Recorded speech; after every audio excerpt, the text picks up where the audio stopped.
União Europeia preocupada com a onda de ataques no norte de Cabo Delgado. Governo diz que não haverá mais financiamentos para federações e associações não legalizadas. Violência e exigência de demissão de Emmanuel Macron marca 13º sábado de manifestações na França.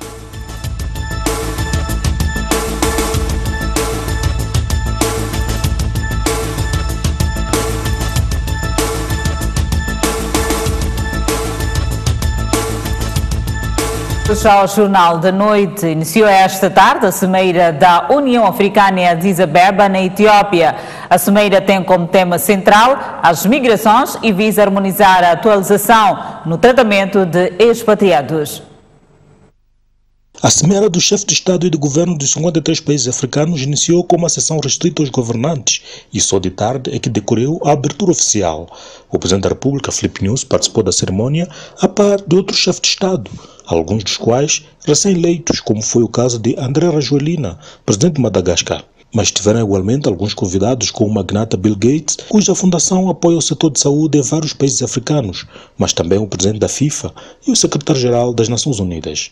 Nesta sessão, Paul Kagame, presidente do Ruanda, fez a passagem do testemunho da presidência rotativa da organização para o seu homólogo egípcio Abdel Fattah el-Sisi. A cimeira tem como tema central as migrações.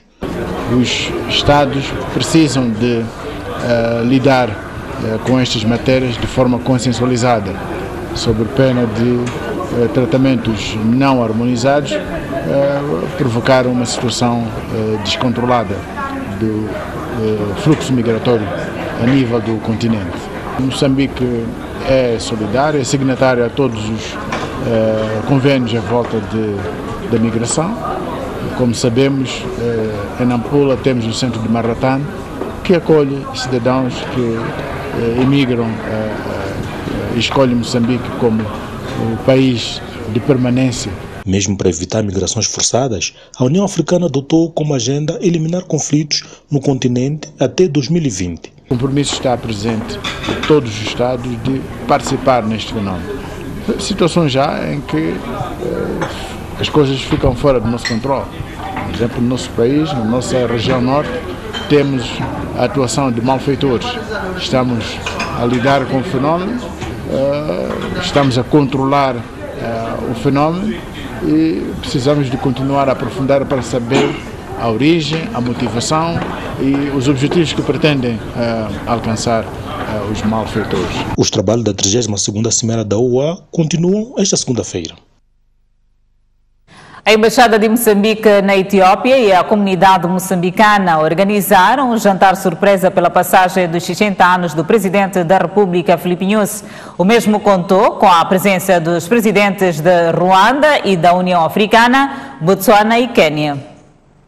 Na agenda do Presidente é escrito apenas como habitual encontro com a comunidade moçambicana residente na Etiópia.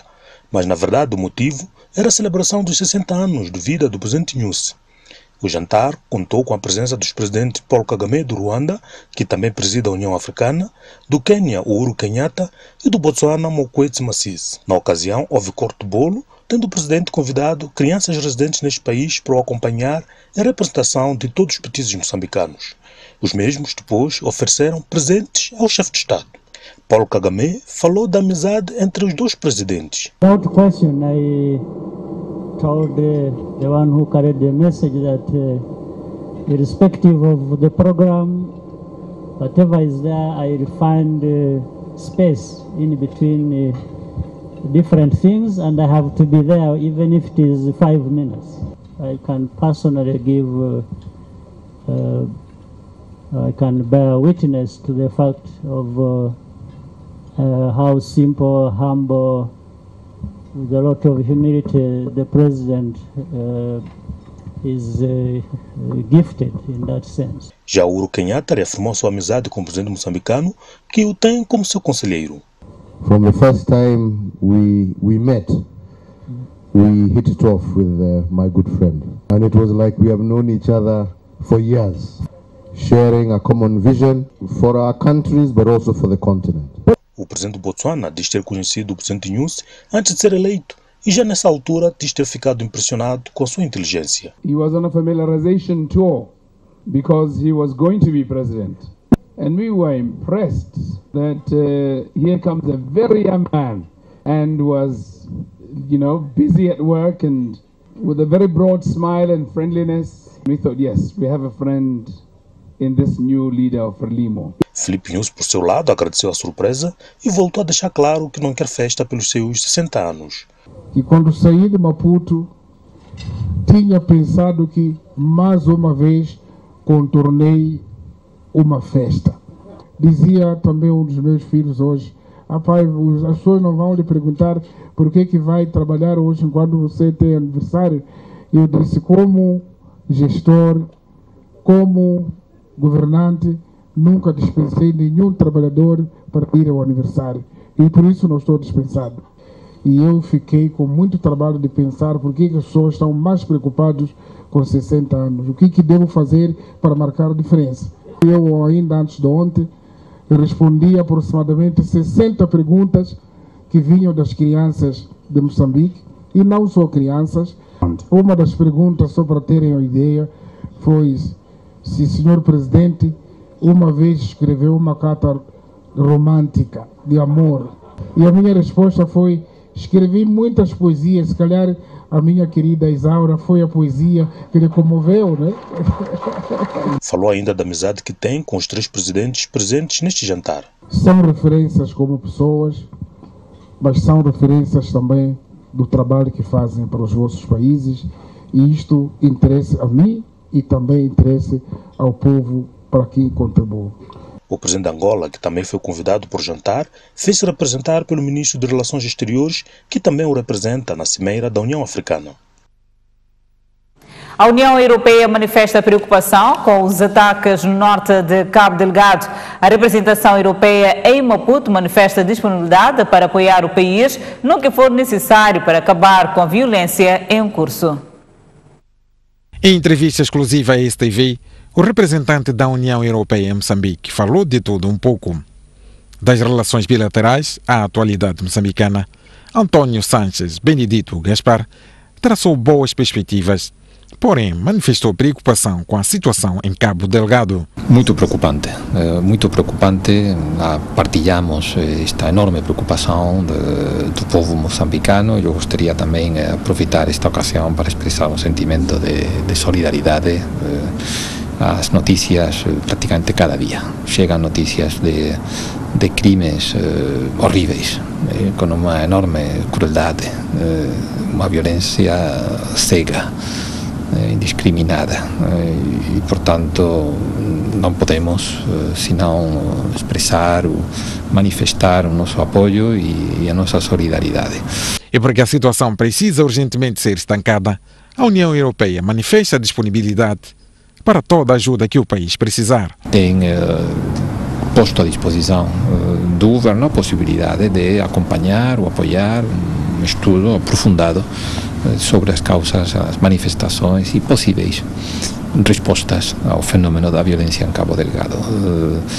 Estamos a seguir de perto toda esta evolução. Sobre as chamadas dívidas ocultas que já levaram à suspensão do apoio ao orçamento, a União Europeia diz que os passos dados ao nível da justiça são encorajadores. O mais importante agora, na minha opinião, é que o assunto está já bem encaminhado, bem veiculado. A Procuradoria-Geral da República também apresentou todos estes casos e estas demandas. Há 2 demandas agora de petições de pedidos de extradição do Sr. Chan. É a Justiça Sul-Africana que tem que decidir, e o governo moçambicano já deixou muito clara qual é a sua posição, deixar trabalhar os mecanismos judiciais, que são independentes, e aceitar esse resultado, e essa é a posição da União Europeia.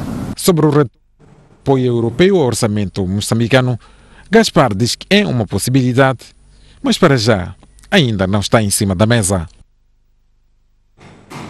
As comunidades que vivem em zonas distantes da rede pública de energia vão ser iluminadas a partir de mini centrais solares. A iniciativa enquadra-se no programa Energia para Todos e já está a ser implementado no distrito de Lago, na província de Niassa.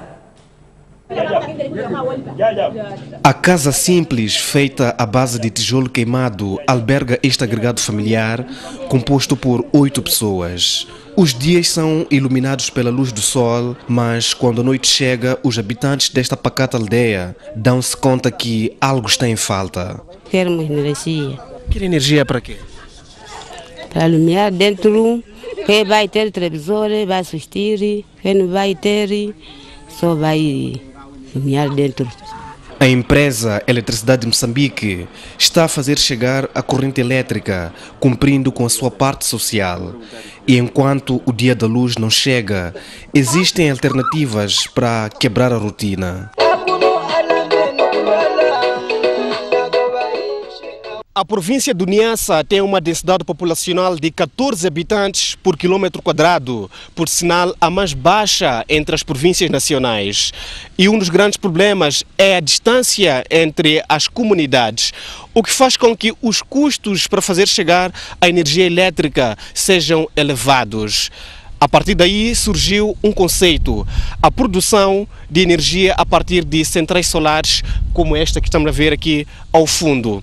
São infraestruturas concebidas para produzir energia e fornecer ao nível local sem precisar necessariamente da intervenção da rede da empresa Eletricidade de Moçambique. A mini central solar está localizada no distrito do Lago, a cerca de 50 km da capital Lixinga, avaliada em 43 milhões de meticais. A iniciativa é do governo de Moçambique, implementada pelo Fundo de Energia. É uma central solar fotovoltaica com capacidade de 40 kW peak. Vai, pela sua capacidade, poderá permitir a ligação de cerca de 140 ligações. Neste momento já se fez efetivamente 78 ligações, incluindo nestas ligações uma escola e algumas lojinhas aqui locais, cerca de 8. É a materialização de um sonho, sobretudo numa província em que apenas 21% da população tem acesso à energia elétrica. Este projeto não se enquadra nas grandes centrais solares projetadas para algumas zonas do país, explica o ministro dos Recursos Minerais e Energia. A nível de Mucuba, nós estamos a falar de uma central de grande dimensão ligada à rede. Portanto, que é para alimentar, garantir a estabilidade do sistema centro e norte, e neste caso é para sistemas isolados, onde a rede elétrica não chegará tão já. Neste momento existem a nível nacional mais de 60 mini-centrais iguais. E uma das grandes vantagens é que os painéis solares são produzidos aqui em Moçambique, no Parque Industrial de Belo Luane, na província de Maputo.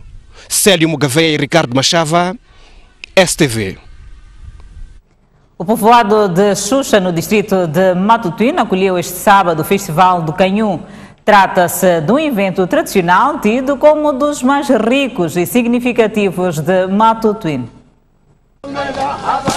Este sábado, todos os caminhos e todos os meios de transporte foram dar a Caxuxa, no distrito de Matutuíne, pois ninguém queria perder o Mchai, ou o Festival do Canhum, um evento que junta residentes do regulado de Catembe e convidados. Caxuxa fica próximo da fronteira com a África do Sul e por isso o português não é o forte dos seus residentes. Fala português? Ei, português nada. Yeah. Fala Zulu, Changani. Aliás, o próprio Régulo discursou em Zulu. A cerimônia começou a ser preparada nas primeiras horas do dia. Havia muita carne, alguma até exótica, como a de hipopótamo que se vê nesta panela. Tá bom. É difícil preparar carne de hipopótamo? Não é difícil. É muito fácil, depois a carne é muito rica, não demora a cozer. Foram vários os momentos que caracterizaram a cerimônia, que teve sempre as danças tradicionais como pano de fundo.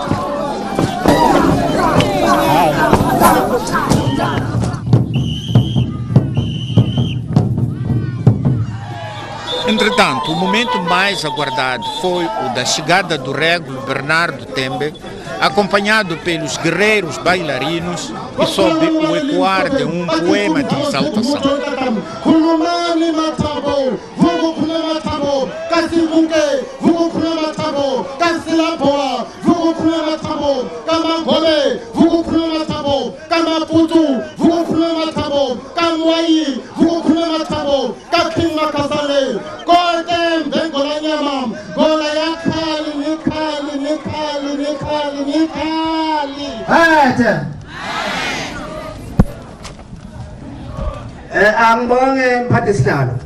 Seguiu-se depois a sua intervenção, durante a qual explicou o significado da cerimônia e os mistérios do canhão.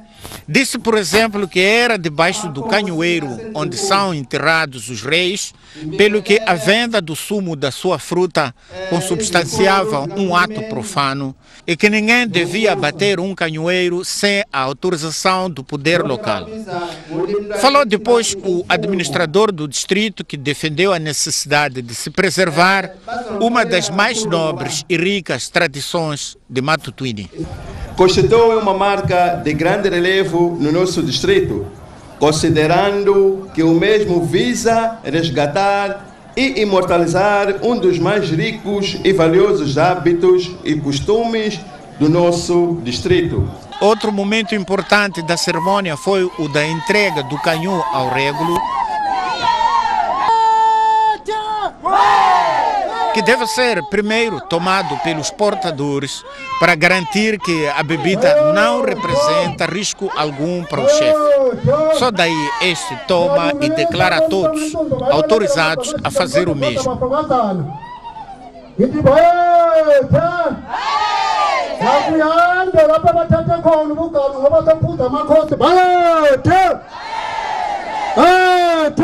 Para os participantes, este, que é o 5º festival do gênero organizado pelos amigos e naturais de Matutuine, foi um sucesso. I'm very happy here, because like it's my first time to be here. A festa era do canhão. Aliás, só neste tanque estavam 500 litros no auge da sua fermentação, para além de outros tambores e bidões totalmente cheios.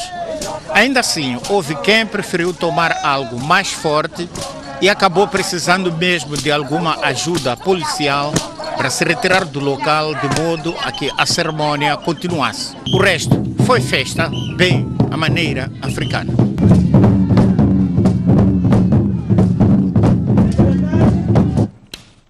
Seguimos com outras notícias. Esta feita na página internacional, pelo menos 58 pessoas já morreram em protestos antigovernamentais no Sudão. Os dados foram revelados pelo Sindicato dos Médicos daquele país.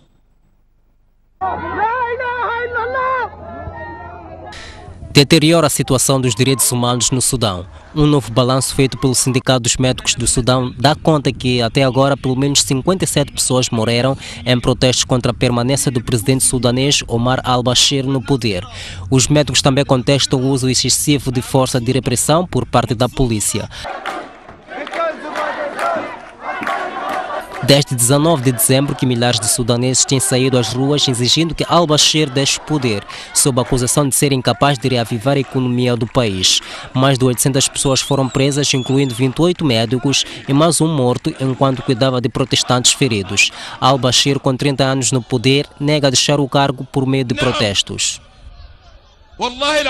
Pelo 13º sábado, os coletes amarelos saíram às ruas de Paris para exigir a demissão do presidente Emmanuel Macron. Houve confrontos violentos com a polícia e um manifestante perdeu a mão.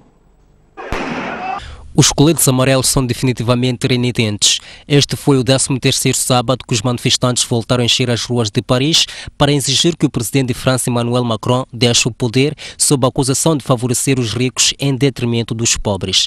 Embora em pequeno número, centenas de coletes amarelos tentaram desta vez invadir a Assembleia Nacional e o Senado. Em meio a confrontos violentos com a polícia, um manifestante perdeu a mão. Houve também vários detidos. O uso de balas de borracha pela polícia tem sido criticado, sobretudo após um incidente em que um luso-descendente ficou com um dos olhos ferido. E na página desportiva, o Machaquense Desportivo empataram uma bola em partida da primeira jornada da Série A do torneio Top 8 uma Vila Boy. Para a mesma jornada, Liga Desportiva e Académica também empataram-se em abertura de contagem. Esperava-se um jogo de grande nível entre os eternos rivais e vizinhos, mas a primeira parte acabou sendo pobre, com as duas equipas já a provarem as fragilidades do início da época. Mas o Machaquense chegou cedo ao golo por Jay, a aproveitar um mau alívio do guarda-redes contrário. Danilo e João ainda tiveram a oportunidade de dilatar o marcador, mas a pontaria estava desafinada. A segunda parte trouxe um Desportivo transfigurado, embora esteja a participar com a equipa júnior. Mas ainda assim, a pontaria das duas equipas continuava desafinada, até que Jarula, a 15 minutos do fim do jogo, restabeleceu o empate num remate rasteiro, a não dar hipótese a Yanga. A ferir no seu orgulho, o Machaquense procurou um empate, mas de balde. Acho que foi um bom jogo. São jogos logo de início da época, tanto o Machaquense quanto o Desportivo. Sabíamos que é um derby. As duas equipas trouxeram seus adeptos a apoiar, aqui é bom para o futebol. Mas em termos de jogo, não houve assim tanta produção. A equipa está ainda na fase de preparação. A equipa não tem perna, não tem ritmo, não tem velocidade. Estamos satisfeitos, porque são miúdos que ainda são novos e que precisavam de se mostrar hoje e mostraram-se muito bem. No primeiro jogo da tarde, Liga Desportiva e Académica empataram-se a abertura de contagem num jogo sem história para contar. Por aquilo que os jogadores fizeram, merecemos ganhar, não há dúvida, mas penso que a Académica também esteve bem, bateu-se muito bem e é um jogo típico de início da época. É dar de parabéns aos miúdos que continuam a trabalhar. Quando é assim, ficamos mais motivados. Quando tratamos de uma rapaziada que consegue acatar a nossa mensagem, a filosofia em si do jogo, os miúdos são de parabéns. Com estes resultados, as quatro equipas somam apenas um ponto na tabela classificativa da Série A desta competição. O governo diz estar a trabalhar para que se regularize a situação na Federação Moçambicana de Basquetebol, cujo presidente Francisco Majai está fora do mandato há 8 meses. O governo reitera que só irá disponibilizar fundos às federações e associações legalmente constituídas. Estamos a trabalhar no sentido de todas as associações, federações e todas as entidades que trabalham em prol do desporto no sentido de se legalizarem, regularizarem-se, portanto, as questões também dos seus mandatos. Portanto, é uma questão que está sendo trabalhada. Penso que a própria Federação também já está a par do assunto e pronto, estamos a fazer esforços para que a questão se regularize o mais rápido possível. Interessa-nos que todos sejam legalizados, porque eles deverão continuar a receber o apoio do governo, só podem receber o apoio do governo se estiverem legalizados. E na página cultural, depois de visitar a TV Globo, o apresentador da STV, Emerson Miranda, visitou 2 cidades brasileiras. Acompanhe a seguir alguns locais por ele visitado. Na TV Globo, Emerson Miranda acompanhou os bastidores da gravação da telenovela O Último Guardião. Continuando a sua peregrinação pela terra do samba, o apresentador Emerson Miranda visitou a cidade do Arraial, no Rio de Janeiro. Agora estamos aqui a conhecer o Arraial do Cabo, é uma cidade costeira a poucos quilômetros, a 140 quilômetros do Rio de Janeiro. É uma cidade bastante turística e vamos agora conhecer, ver um pouco o que é que se pode fazer aqui em Arraial do Cabo. Siga comigo.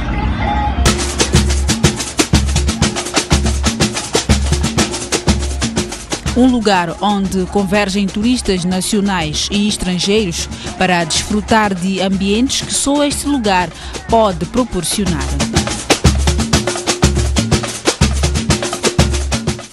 Ao passo de um bom samba, Miranda aproveitou o momento para deliciar-se do ambiente acolhedor.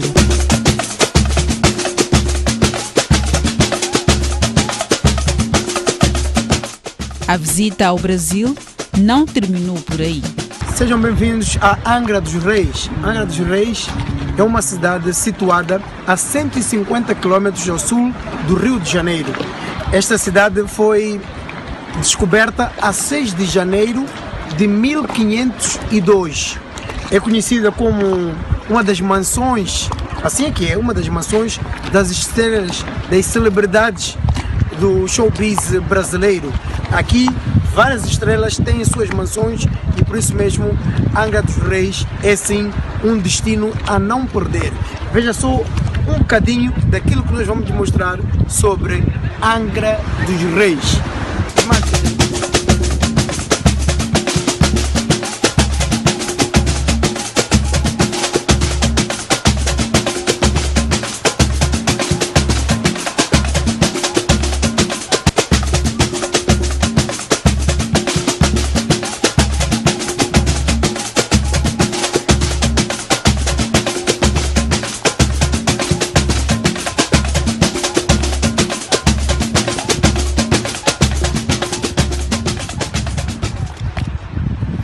E fico por aqui, voltamos no segundo bloco com Boaventura Mucipo a conduzir o espaço de análise. Mas antes, a previsão do estado do tempo para amanhã. Para a zona sul do país, Maputo 36 de máxima, 24 de mínima, Xixai 35 de máxima, 23 de mínima, Inhambane 32 de máxima, 23 de mínima. Zona centro do país, Beira, 33 de máxima, 24 de mínima. Quilimane, 33 de máxima, 24 de mínima. Chimoio, 30 de máxima, 22 de mínima. Tete, 34 de máxima, 25 de mínima. Por fim, a zona norte do país, Nampula, 31 de máxima, 23 de mínima. Pemba, 31 de máxima, 24 de mínima. Lixinga, 25 de máxima, 18 de mínima.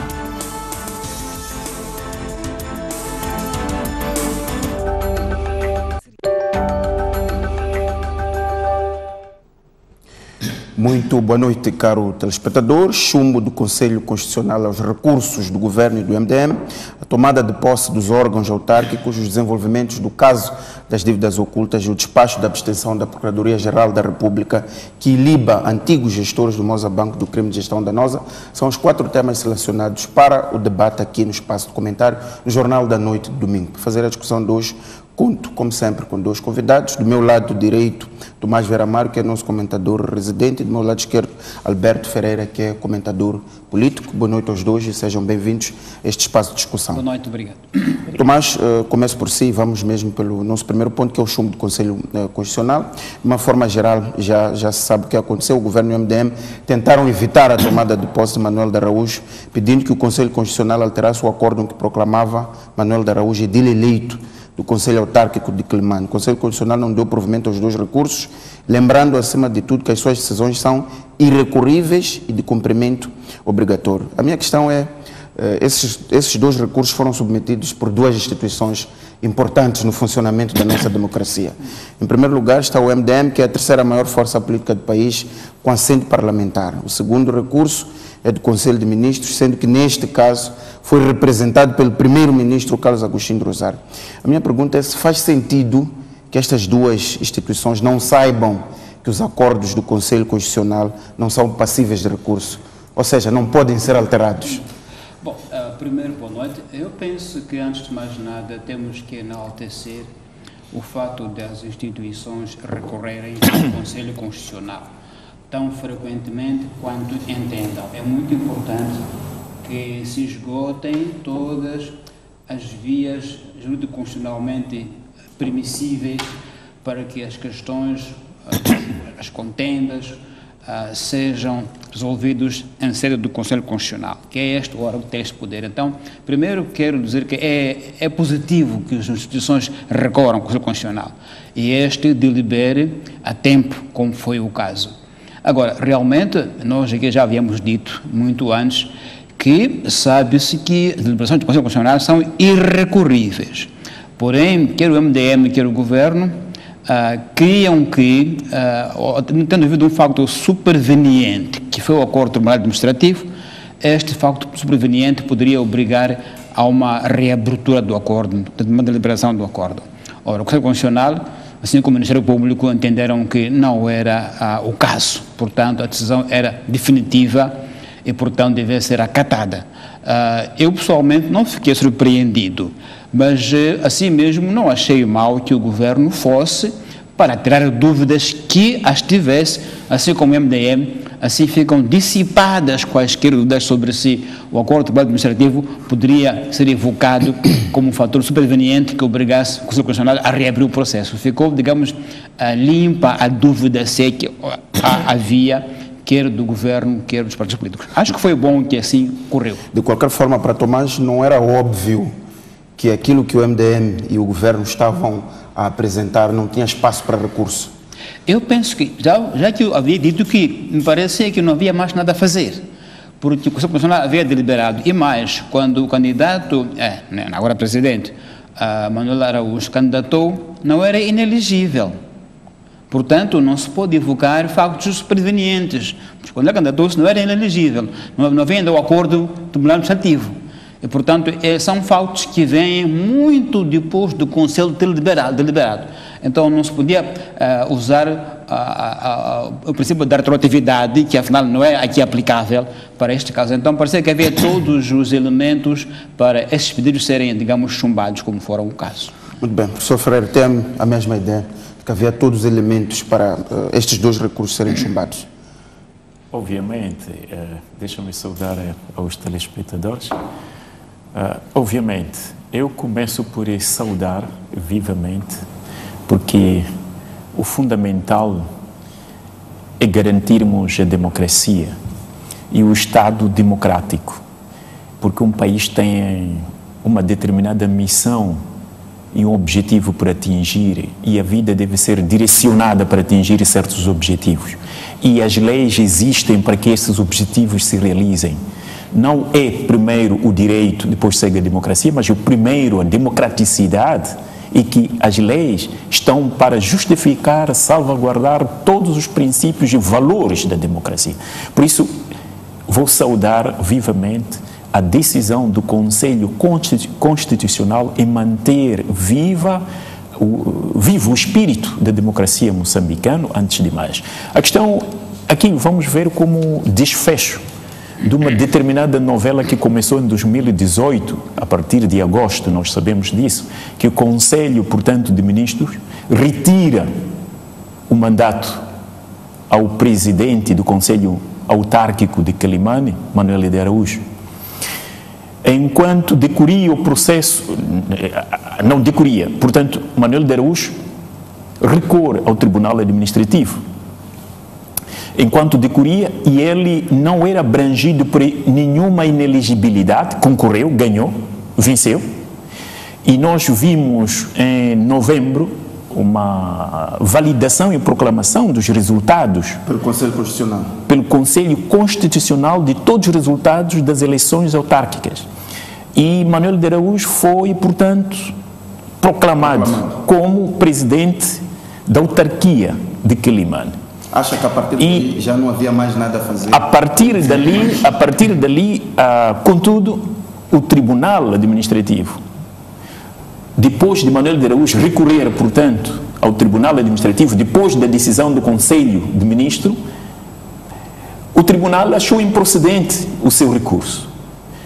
E a única esperança de Manuel de Araújo era exatamente o Conselho Constitucional. Por isso, no seu discurso, ele foi dizer que pelo menos alguns juízes têm juízo em proceder, portanto, logicamente no seu... Agora, aqui há uma questão que eu penso mais do ponto de vista político, não tanto jurídico, porque jurídico... Sim. Qual é a questão? Qual é a questão? A questão do ponto de vista político é exatamente esta. Uma vez, se nós queremos respeitar a democracia, temos que respeitar a vontade popular. Alguém que é eleito popularmente, as leis devem adequar-se e fazer com que estas mesmas leis assegurem, salvaguardem, portanto, a democracia. Portanto, quando o MDM recorre com o governo, recorrendo a uma lei, uma decisão que já foi ultrapassada, porque em 2018 nós vimos que fizeram de tal maneira que a lei eleitoral já não era aquela, e não havia mais motivo. E o primeiro-ministro é suficientemente inteligente para que não possa passar uma determinada vergonha de recorrer a uma coisa que, sabendo que o Conselho Constitucional é, portanto... As suas decisões são irrecorríveis. As decisões são obrigatórias, devem instituição, qualquer pessoa jurídica, ela seja, deve, portanto, obrigatoriamente seguir. Por que recorreu sabendo disto? Muito bem, vamos avançar e como estamos a falar de eleições autárquicas, vamos falar da tomada de posse dos órgãos autárquicos.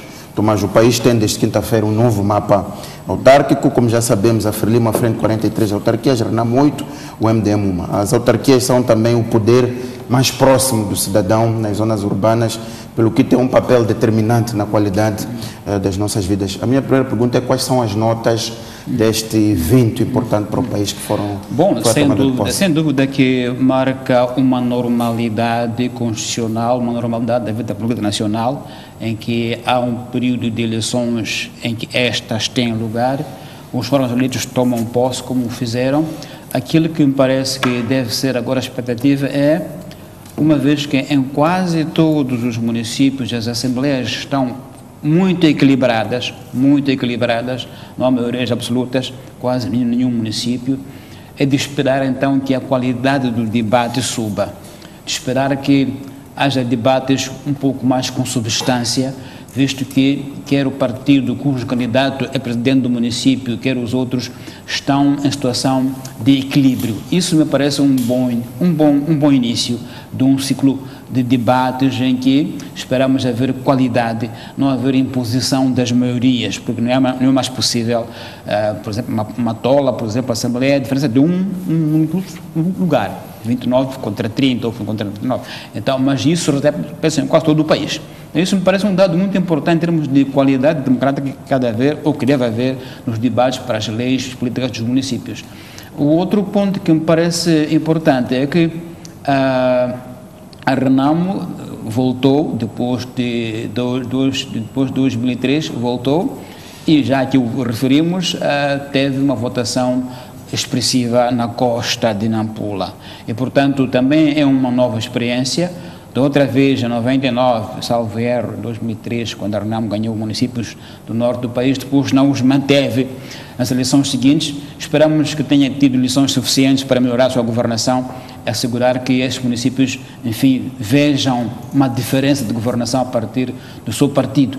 Então, uma das notas mais importantes, o equilíbrio das assembleias e o regresso da Renamo para a área política, nomeadamente o que ele obteve na costa de Nampula. Professor Freire, faço a mesma pergunta. Quais são as suas notas relativamente a esta tomada de posse? Primeiro, é um pouco parabenizarmos-nos a nós moçambicanos também, porque estamos a levar à frente. É preciso também algo positivo que seja dito. Estamos a levar o processo eleitoral já fazem anos. E as eleições autárquicas também é uma demonstração de um exercício de democracia que está a acontecer constantemente e frequentemente no nosso espaço moçambicano, e é positivo. A Frelimo tem cerca de 44 autarquias, conselhos autárquicos, e a oposição o restante. Mas se formos a ver, vamos ver de que a oposição, lá onde perdeu, as diferenças são mínimas. Sendo mínimas, isso vai fazer com que o debate sobre determinadas leis do ponto de vista autárquico, na aprovação de alguma lei, o debate seja muito intenso e alto. Isso pode permitir uma democraticidade muito importante. Mas aqui, o caso muito particular é o caso da Matola, no caso de Maromeu, cerca de 6, como dizia o Dr. Mário, a diferença é só de um elemento. Se 2 ou 3 estão doentes, uma lei pode ser, a não ser que seja imediatamente substituído, mas se estiver doente por malária, por qualquer coisa, estão num debate, pode então chegar a uma situação pode chegar a uma situação... Mas acha que há espaço para esse debate, para esse diálogo? Por exemplo, vimos a Renamo reclamar na Matola aquilo que chamou de traição. Na Matola, em Rebau, que teve um elemento seu que votou a favor do Partido Frelimo, que conseguiu eleger o presidente e o vice-presidente da Assembleia Municipal. Portanto, não houve ao nível do partido uma concertação, ou se houve essa concertação, depois no meio do processo houve traição. Acha que há espaço político para que se aproveite este momento, deste equilíbrio nas Assembleias Municipais, para fazer um debate maduro e, acima de tudo, consensualizar decisões? Bom, eu não consideraria uma traição. Porque, na verdade, cada deputado, quando vai numa assembleia, ele representa o povo, antes ainda do seu partido. Por isso, em outros países, os deputados são eleitos individualmente. Agora, existe aquela disciplina partidária de concertação. No caso da Renam, era para impedir que fosse eleito, por exemplo, o presidente da Assembleia Municipal. Da Assembleia, estamos a falar da Assembleia, não do Conselho Municipal, mas da Assembleia. Era exatamente para impedir. E este impedimento iria ser positivo, portanto, para a oposição.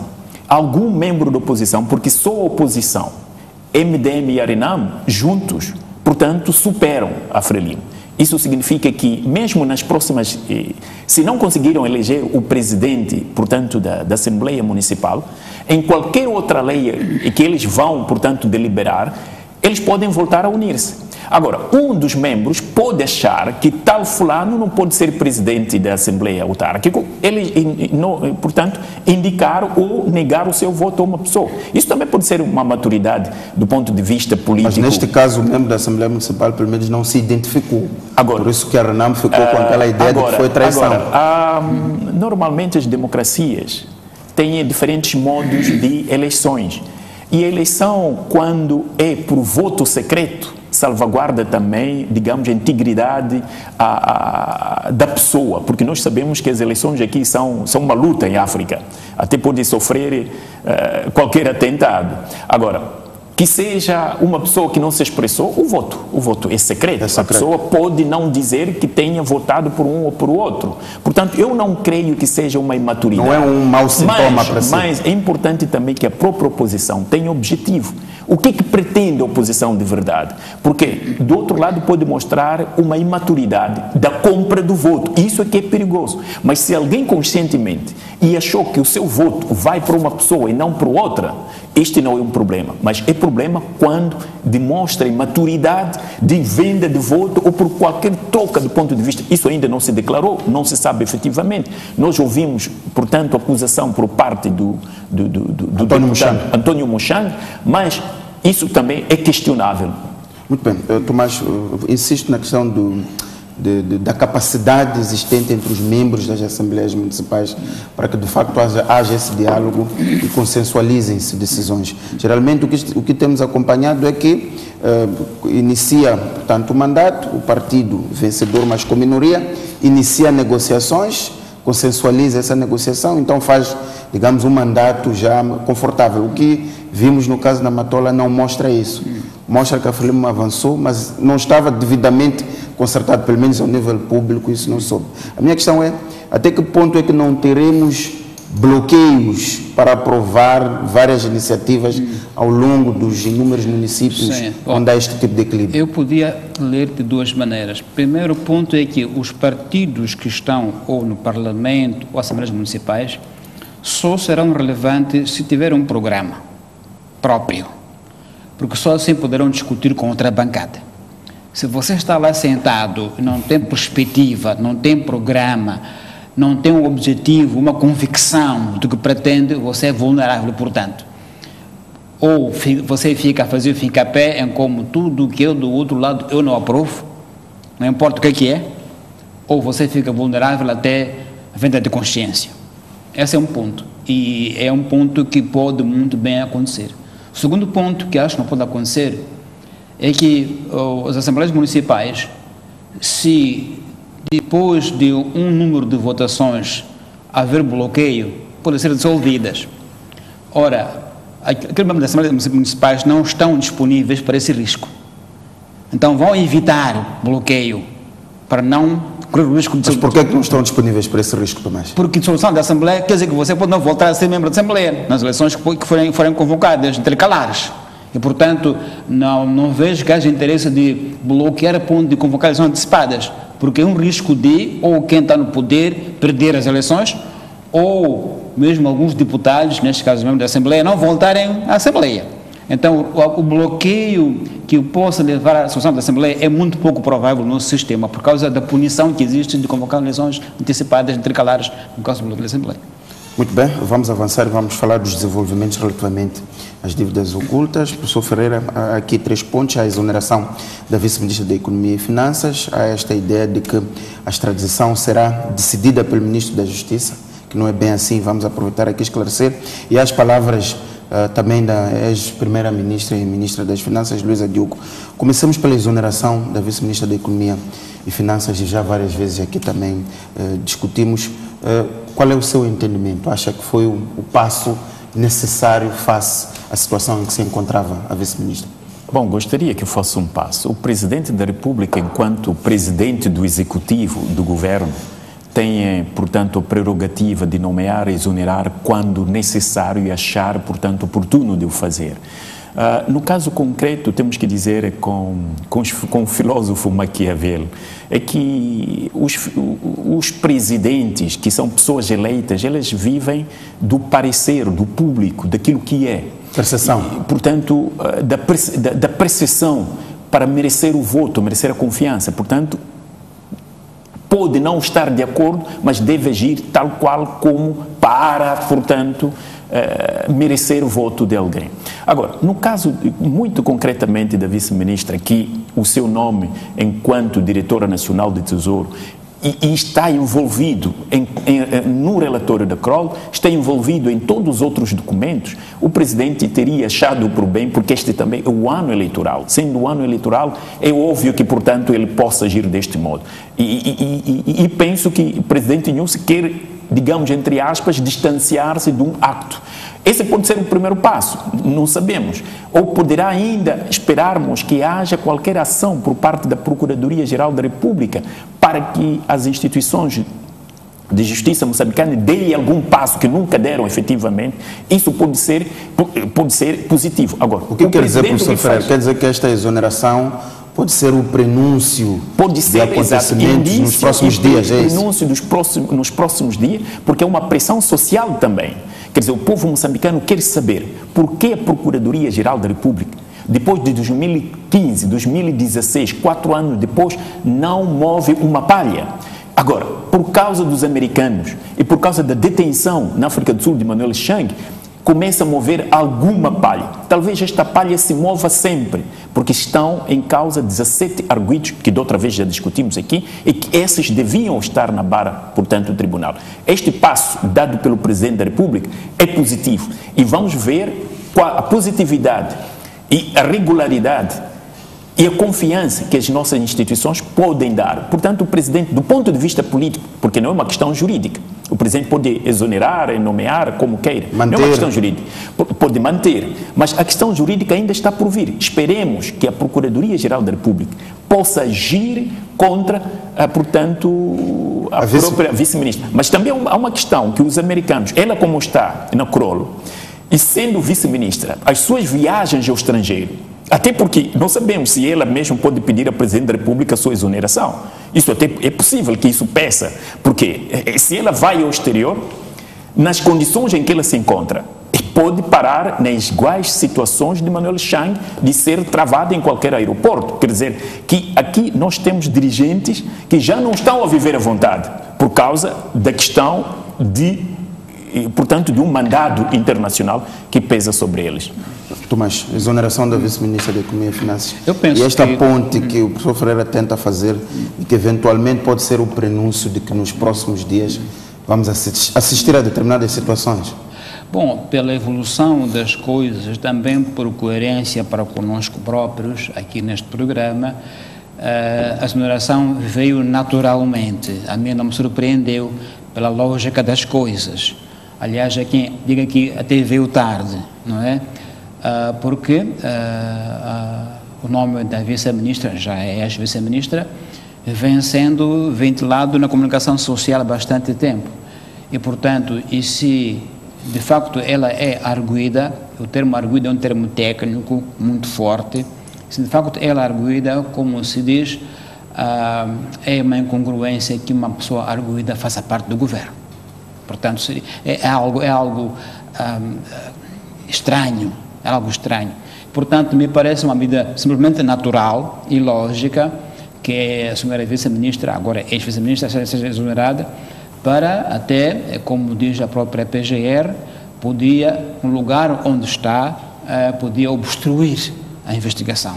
Então, um lugar muito sensível nas finanças, que é onde também, ainda por cima, os doadores lidam com o nosso governo, os parceiros de cooperação, o FMI, pode parecer um pouco estranho que todas as entidades internacionais com as quais o Ministério lida se sentem à mesa com alguém que sabem que é arguida.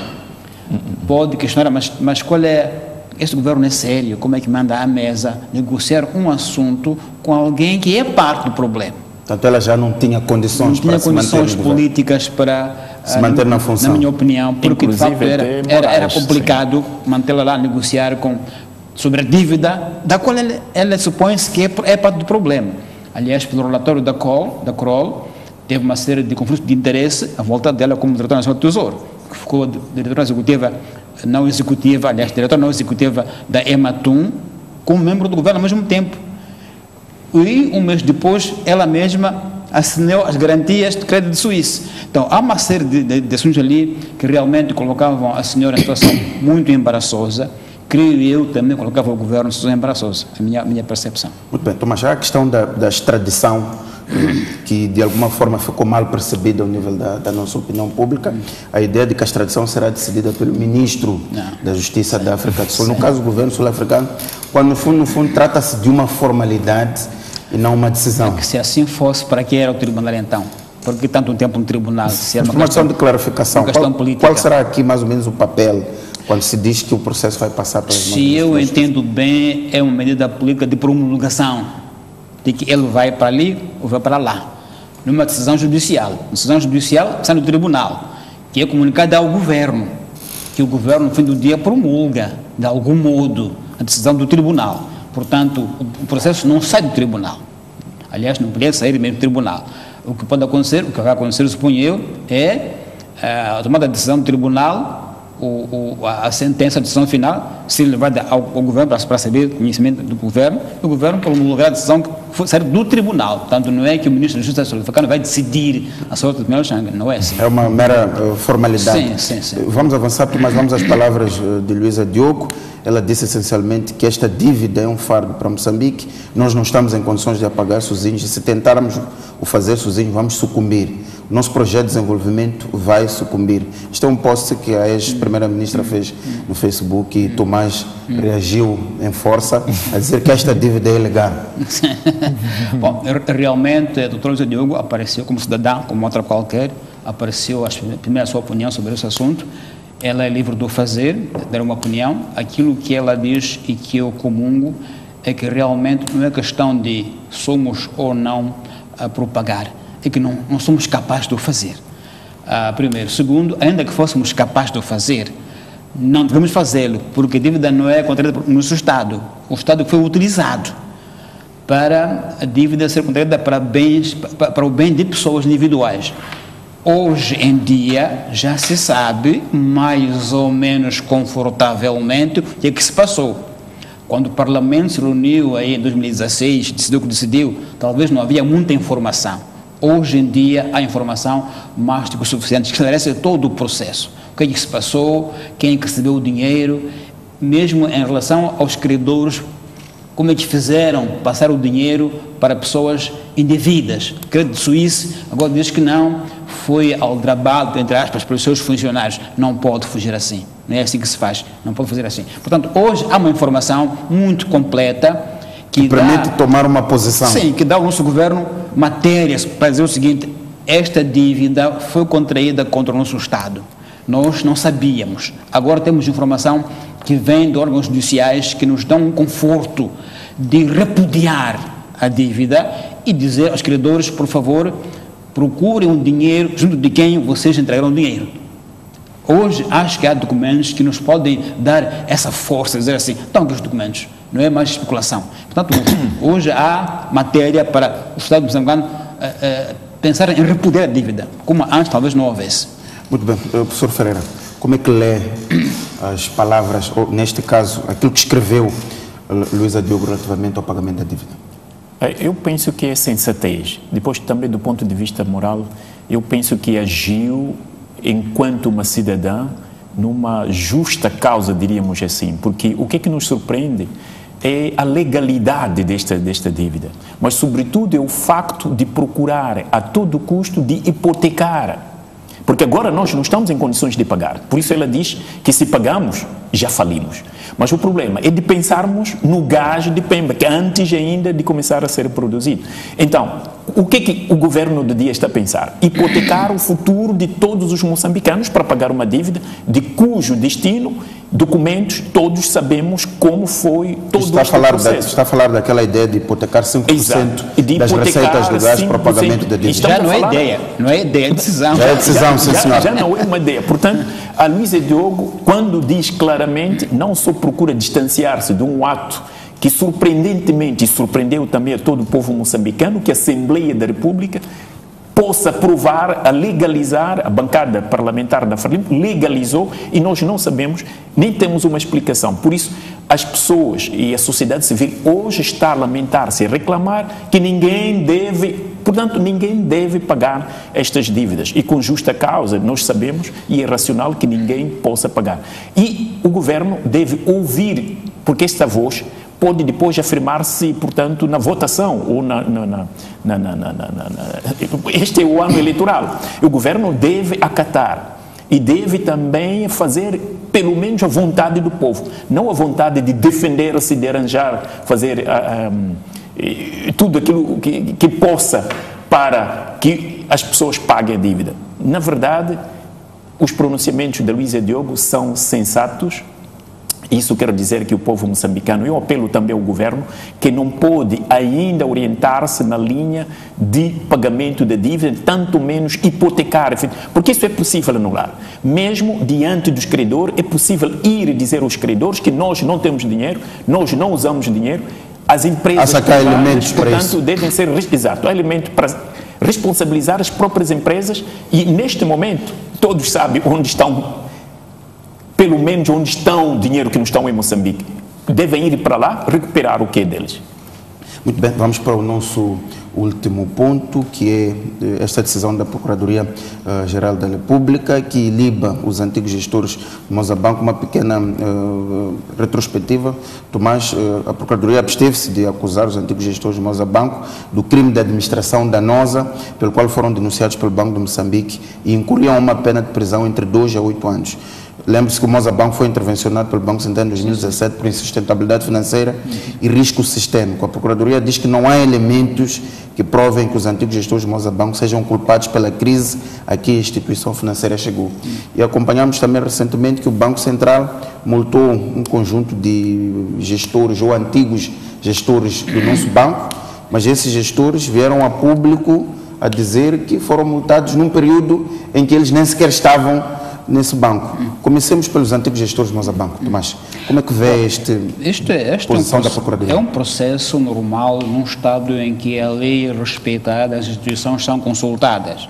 E, portanto, se os gestores, se o processo implicava ser, digamos assim, finalizado, passa a expressão, pela PGR, e ela fez a sua própria investigação, não encontrou nas acusações do Banco de Moçambique matéria suficiente, não podia fazer a não ser libar os acusados. Portanto, é um processo normal, temos que vê-lo com essa normalidade.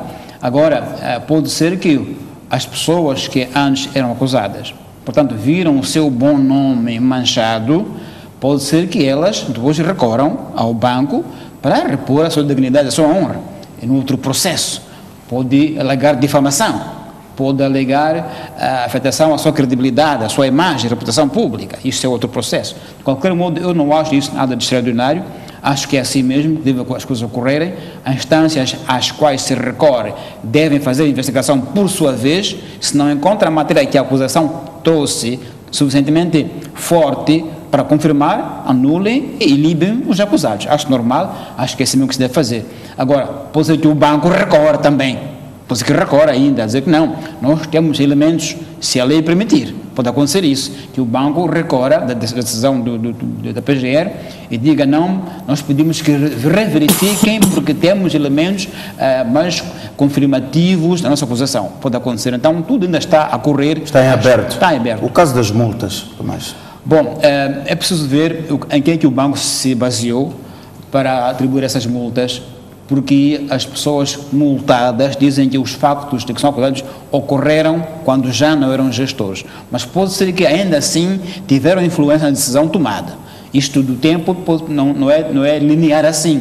Quer dizer, você pode deixar um posto num ano, haver factos que ocorreram no ano seguinte, mas que foram por si iniciados, ou sobre os quais você tem papel importante, determinante. Então, eu não tenho os elementos para comprovar se, apesar do tempo da acusação, não considero com o tempo do exercício, eles não estão influenciado a decisão. Decisões. Sim, pode ser que sim.